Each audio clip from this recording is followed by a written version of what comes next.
Hi,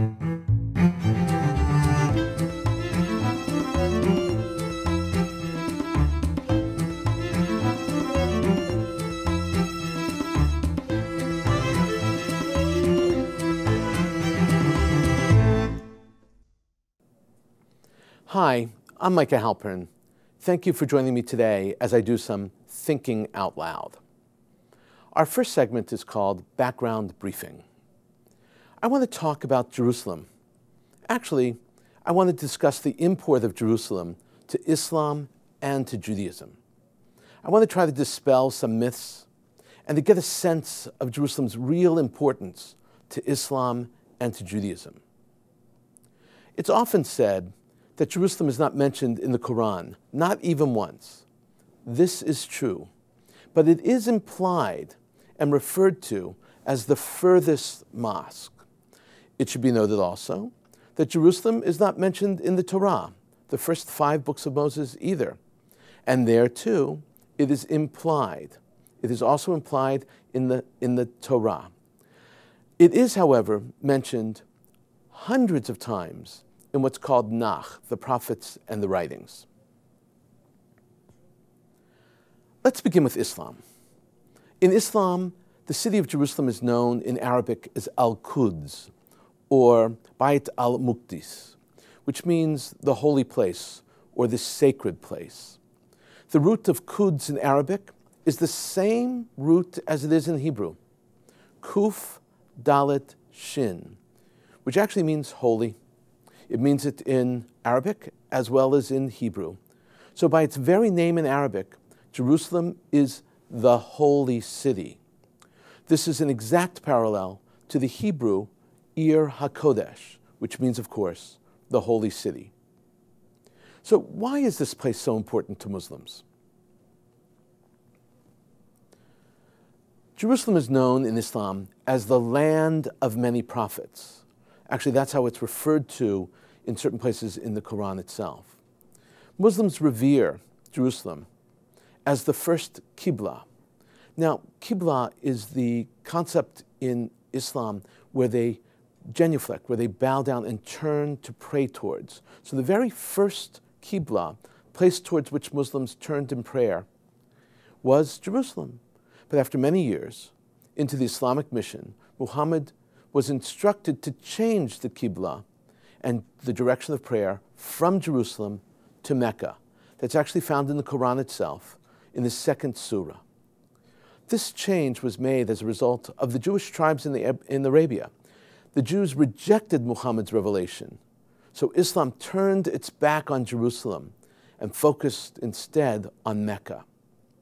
It's reported that the Prophet Muhammad said, quote, and now I'm quoting from the Quran itself, there are only 3 mosques, 3, to which you should embark on a Hajj, that journey, which is one of the 5 pillars of Islam. The sacred mosque, which is Mecca, the mosque of mine, which is Medina, and the mosque of Al-Aqsa, which is translated as the furthest mosque, which is indeed Jerusalem. It is Jerusalem that Muhammad visited during that midnight journey and ascension. It's called in Arabic and in the Quran the Isra, or the Miraj. In one evening, the angel Gabriel miraculously took Muhammad from the sacred mosque in Mecca to the furthest mosque, Al-Aqsa, in what's thought to be Jerusalem. In Jerusalem, or Al-Aqsa, Muhammad was taken up to the heavens and shown the signs by Allah. Muhammad met with earlier prophets there, it's described in the surah, and led them in prayer. He was asked and then returned to Mecca. The whole experience, which Muslim commentators take literally and Muslims believe to be as a miracle, a true miracle, lasted only a few hours. The event is known as Isra and Miraj, is mentioned in the Quran in the first verses of chapter 17, of the Surah 17, which actually happens to be called the Children of Israel. It reads something like this: Glory to Allah, who did take his servant for a journey by night from the sacred mosque, which is in Mecca, to the furthest mosque, which is Al-Aqsa, whose precincts we did bless, in order that we might show him some of our signs. For he is the one who hears and knows all things. That's from the Quran, Surah 17, which is called the Children of Israel. This night journey further reinforced the link between Mecca and Jerusalem as holy cities and serves as an example of every Muslim's link to Jerusalem itself. The Dome of the Rock is actually a relatively new building. It's built in 685 to 691 of this era. That's not so long ago, by the Umayyad Caliph Abu al-Malik. The Dome of the Rock is an ancient holy site underneath it. It's set on a legendary rock, hence the reason why it gets its name. It's got this huge gold dome on it. The Dome of the Rock itself is called El Sakra, which is located in the center, upon which, according to Islamic history and tradition, that's where the Prophet Muhammad stood before he ascended to heaven in the discussion I just spoke about. This rock is equally important to Judaic tradition, which considers it the symbolic foundation stone, Even Hashtiyah it's called, upon which the world was built, the place upon which the binding of Isaac took place in the book of Genesis, and even the place upon which the holy temples were built. They were all built upon that rock. Since the 1920s, one of the major fears and conspiracy theories that spread throughout the Muslim world was that the Jews wanted to destroy the Dome of the Rock and Al-Aqsa. This was the root cause of the terrible Arab massacres of the Jews living in the area, then called Palestine. That same fear resurfaced even today and is spreading throughout the Muslim world in discussing these very issues. In 1948, when Jordan took control of the old city of Jerusalem, the Jordanians officially banned Jews from its site. In June of 1967, Israel reunites Jerusalem, the old city with the Temple Mount, which had been apart from the years 1948 to 1967. At that point, it was part of Jordan. Now it's reconnected with the modern city created outside the old city walls. Now let's move on to the Jewish question, Jewish ties to Jerusalem. Let's go back in time to Abraham, the father of Judaism. To test Abraham's faith in God, God said to Abraham, take your son, your only son, whom I love, Isaac, and go to the land that I will show you and offer him up as an offering on one of the mountains that I will tell you. It is in that land of Moriah, Mount Moriah. Mount Moriah is Jerusalem. In Jewish tradition, that's how we make the link. Abraham passes God's test, and Mount Moriah and Jerusalem come to symbolize for the Jews the supreme embodiment of their relationship with God. Jerusalem is synonymous with that covenant. In approximately the year 1000 before the Common Era, King David conquers the Canaanite city, the stronghold called Jebus. There he built a city, the city of David, on the southern slope of Mount Moriah. One of David's first acts after conquering Jerusalem was to bring into the city the Ark of the Covenant, which contained the tablets of the law. He made it his capital.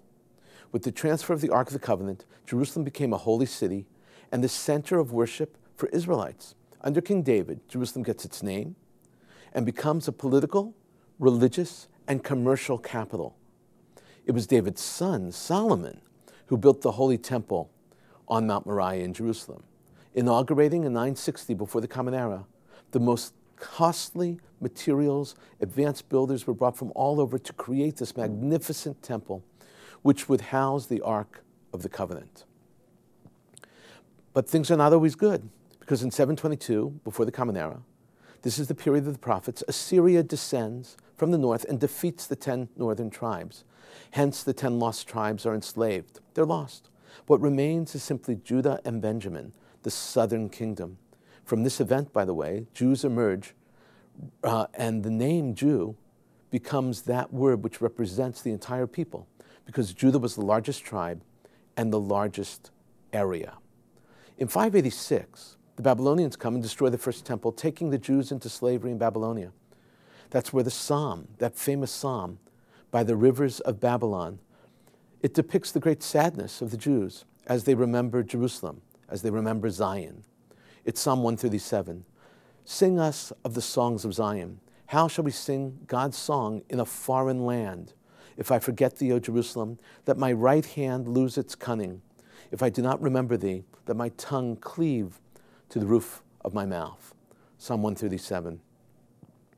But the Babylonians fall. They fall to Persia under Cyrus in 536. And after defeated, Cyrus permits the return of the Jews to Jerusalem. Jews now begin the process of rebuilding. And the scribe Ezra and the prophet Nehemiah organize and return and rebuild the temple. The Second Temple period becomes the heyday of Jerusalem and its Jewish history. It is the time and the foundation of the Mishnah, the great codification of law, the rise of the rabbis, and the Second Temple is expanded by Herod the Great. But all that comes crashing down in the year 70, this time by the Romans. And once the temple is destroyed, prayer takes the place of sacrifice. Prayer takes the place of sacrifice. I repeat that. From then until now, Jews are constantly yearning for Jerusalem. Pray every day, 3 times a day for Jerusalem. Every meal, every grace after meal remembers Jerusalem. The Passover Seder remembers Jerusalem. Even at weddings, the happiest time of a family's life, they break a glass to remember Jerusalem. Coming up next, points of view. Here's what some important voices have been talking about.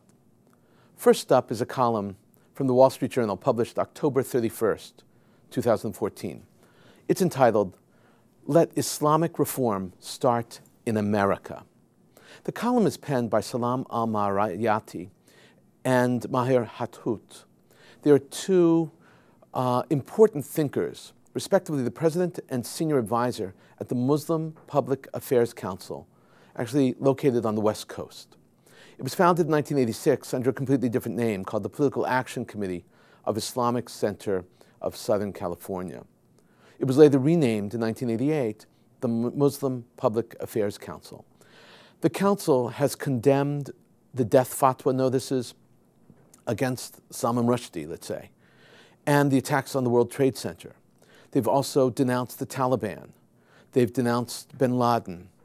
They are indeed a rare group of Muslim leaders, a voice of critique against the silent mass of Islam. That's why this is so very important. That's why this piece in the Wall Street Journal is so critical. It answers one of the greatest criticisms that I and many like me have leveled against the entire Muslim community in the United States and around the world since 9/11. We are constantly asking, where is the Muslim condemnation of these acts of terror and horror? And why is there no significant Muslim voice telling the terrorists to simply stop? The authors begin with a quote from a completely different book. They begin, "Muslim communities in the West," wrote Graham Fuller and Ian Lesser in 1995 in The Geopolitics of Islam in the West, "are more likely to exert influence on their countries and cultures of origin than receive influences from them." This is very important, and this is critical in terms of understanding their analysis as well as the point of view that I want to present here. It means fundamentally that Muslims in the West have the power to influence their home societies and their home cultures. Marayati and Hathout write and argue convincingly that it is time to return the sense of humanity to Islam, and that American Muslims, with their background and understanding, can do this. And I quote here, "American Muslims can significantly contribute to the revival of Islam and restore human dignity as a central focus of the faith," unquote. I have to say that for most people in the US, they would probably be surprised to even hear that human dignity was even a part of Islam. Then the authors use even a spectacular historical example to prove their point. Here they say, quote, "For example, within 2 decades after the Quranic revelation was complete in 632, the punishment for death was suspended by Omar ibn Khattab, the second successor to the Prophet, when the economy deteriorated and poverty was endemic. In this case, as in with many cases, others, a leader suspended a traditional Quranic instruction because of new circumstances. That thinking is needed now more than ever. The authors end by saying that American Muslims look to the Mideast for religious authority. The authors say that must end. They have to ultimately take charge in their communities and set the tone. I think they are correct, and these kinds of Muslim voices need to be heard by far more Muslims. The next piece is entitled, A Look Inside the Ugly Ideology of ISIS. It is by Amir Taheri, published as part of his syndication, found in the New York Post, November 1st, 2014. Taheri was born in Iran. He writes and publishes all over. He's the European president of Gatestone Institute, which is a conservative think tank. Former U.S. ambassador to the United Nations, John Bolton, is the overall president, and its offices actually sit in New York City. Taheri begins with a quote.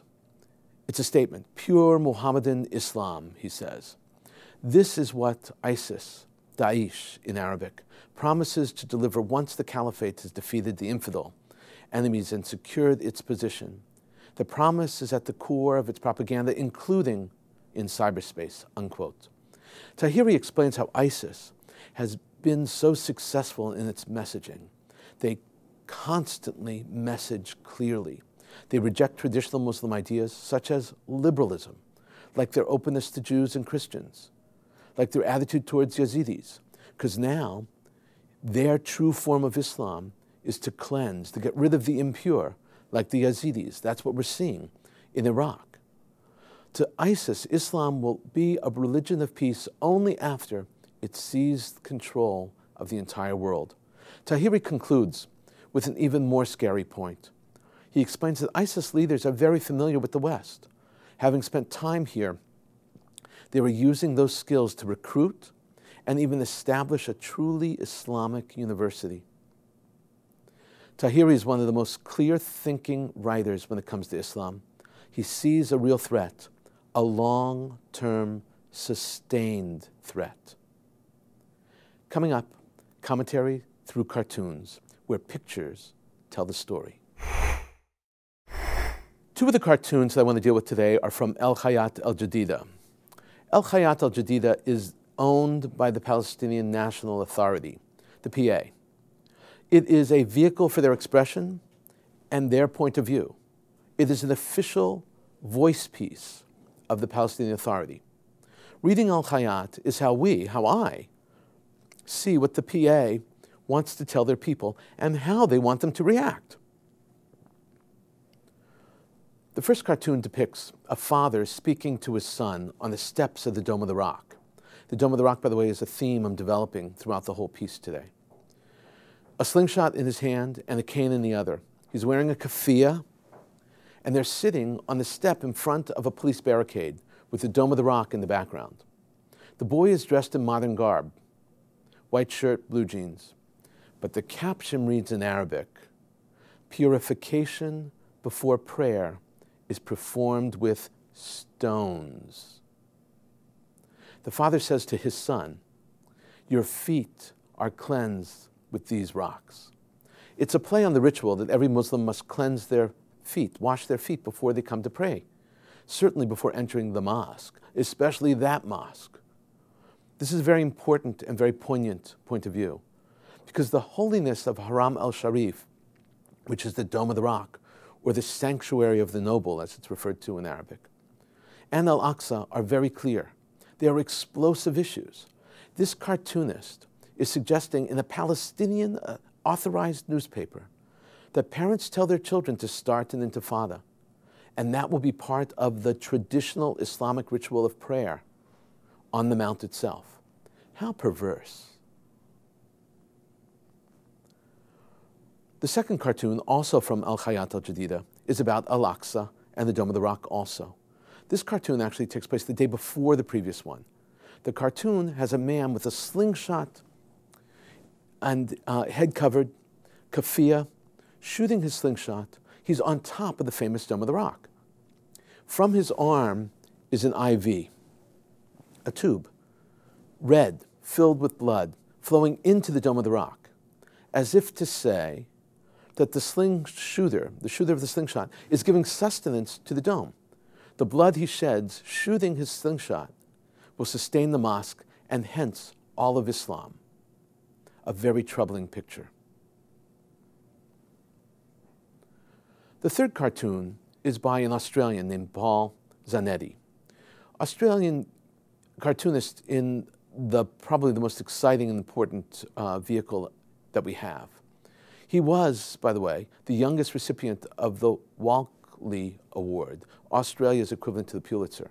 This cartoon shows a wolf in sheep's clothing. Pretty standard image, except in this case, the sheep's clothing reads religion. The meaning is very powerful, suggesting that religion is in and of itself the wolf disguised as a sheep. This point of view has been common for decades. The point suggests that, in the name of religion, terrible things have been perpetrated on the world. The argument here is, of course, related to ISIS. In a moment, my own perspective and a few predictions. I want to think out loud with you now. Egypt is very seriously and aggressively destroying the new tunnels that Hamas has already dug since the summertime into Egypt. It is through those tunnels that terrorists smuggled themselves and their weapons into Egypt and were able to conduct and perpetrate a terror attack, killing 31 Egyptian soldiers. Egypt has now evacuated every home and every building which borders Gaza, and they're instituting a buffer zone, a zone that will protect Egyptians from Gaza and from the tunnels itself. The exact dimensions of the buffer zone are still unclear. It will certainly vary according to specific locations, but it is clear that the buffer zone will reach far enough into Egypt to make it very difficult for Gazans to continue the burrow underneath. Understand, this does not mean there will be no more tunnels into Egypt. It's just making a serious buffer zone means that it will be harder, significantly harder, and significantly fewer tunnels. It means that building a tunnel and digging one will be more difficult. It means that entering Egypt and committing acts of terror will happen less frequently. It means that life just got harder for the terrorists of Gaza. The next item up is Israel and their two new technologies that they developed regarding the fight against Ebola. The first technology actually is a made-to-specs special pop-up isolation tent. Technology was created by an Israeli company called SYS. All that is needed are the desired dimensions and the details, and the tent will be delivered in only 2 weeks. So far, Ebola has been detected in 8 countries. 10,000 people have contracted Ebola. 50% have died from it. These tents control the contamination. They also come with special stretchers that isolate the patient in transit to the tent or elsewhere. The system utilizes what's called positive air technology to create a hermetically sealed system. Many airports, hospitals, and countries seriously confronting Ebola have already placed their orders. The SYS tents are already being used in Guyana, let's say, for instance. The other technology that Israel developed is for an infrared thermometer, which can be used in airports to detect travelers and their temperatures. These new products, developed and marketed in Israel, will both save lives and control the spread of Ebola. We've been thinking out loud about a lot today. Now that you know what I've been thinking, let me know what you're thinking. Email me at micah@jbstv.org. Tweet me at Micah Halpern. Tell me what you think. Before we end, let me leave you with one piquante piece of information. Everyone knows that the Jewish people are called the people of the book. The expression actually derives from the Arabic. It's a theme I've been developing all day today. Arabic, Islam. It was the Muslims who first called the Jews the people of the book. Obviously, the book means the Bible. Not just that Jews read and like to read. They like to read the book, the Bible. That's what the foundation is.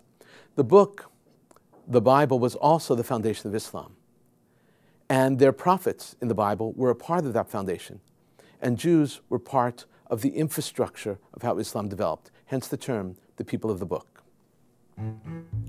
Thank you for thinking out loud with me, Micah Halpern. Let's think out loud again next week on JBS.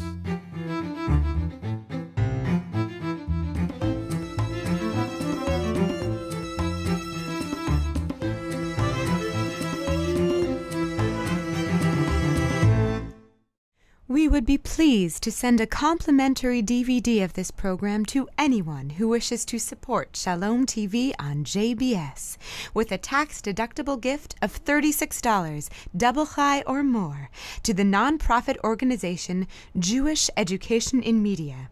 Simply visit the JBS website homepage and click on the Donate button to make a donation by PayPal or your credit card. And please indicate the program for which you would like a DVD. Or you can send your tax-deductible check made out to GEM, P.O. Box 180, Riverdale Station, Bronx, New York, 10471. And again, please remember to indicate which program you would like to receive with our compliments. And we thank you for your kind support.